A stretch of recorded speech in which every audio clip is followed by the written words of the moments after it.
प्यारे बच्चों, प्रश्नावली 7.1 का क्वेश्चन नंबर 8 देखिए। y का वह मान ज्ञात कीजिए जिसके लिए बिंदु P 2-3 और Q 10y के बीच की दूरी 10 मात्रक है। देखिए बिंदु दे रखा है, दो बिंदु दे रखे हैं हमारे। बिंदु P ये तो दे रखा है 2 और -3 तथा बिंदु Q जो दे रखा है ये दे रखा है 10 और y। इसने कहा इनके बीच की दूरी दे रखी है 10 मात्रक। तो इनके बीच की दूरी, पहले फॉर्मूला लगाते हैं दूरी निकालने का। दूरी d बराबर क्या होती है? Under root x2 minus x1 का square plus y2 minus y1 का स्क्वायर पूरे का अंडर रूट।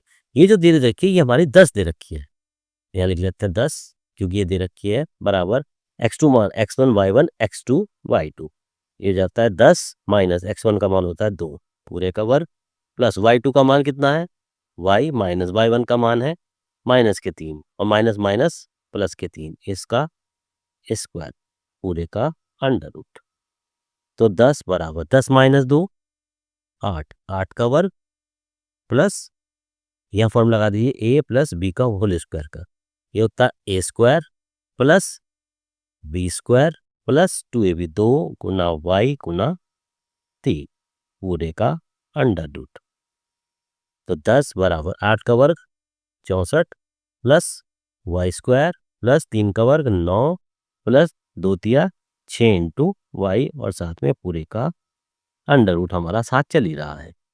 तो 10 बराबर 64 और 9, 64 और 9 होते हैं हमारे 73, या इसको पूरे लिख सकते हैं Y square plus 6y plus 73 पूरे का अंडर रूट। यहाँ तक ठीक है। अब देखिए इसके बाद हम इन दोनों लाइनों का हम दोनों तरफ का वर्ग कर देते हैं। यहाँ लिखते हैं वर्ग करने पर, यानी कि स्क्वायर कर देते हैं। तो 10 का भी स्क्वायर कर दीजिए और इधर वाली संख्या का भी स्क्वायर कर दीजिए।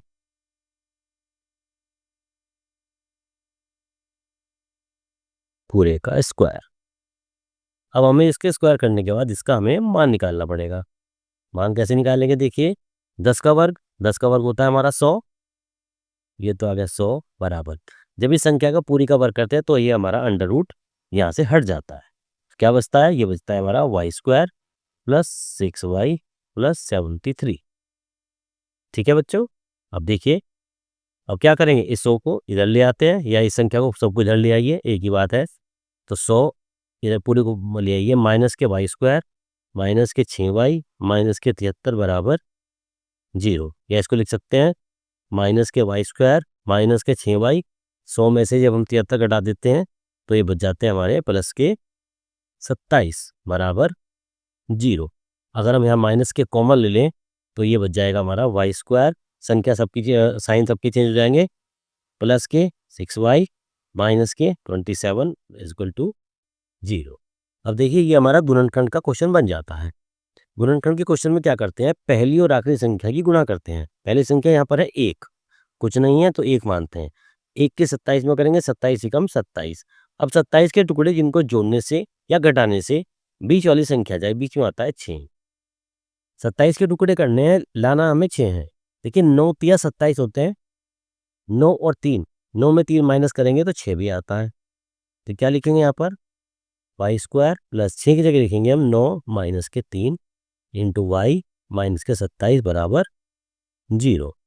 ब्रैकेट खोल दीजिए, आई स्क्वायर प्लस 9y माइनस के 3y माइनस के 27 बराबर 0।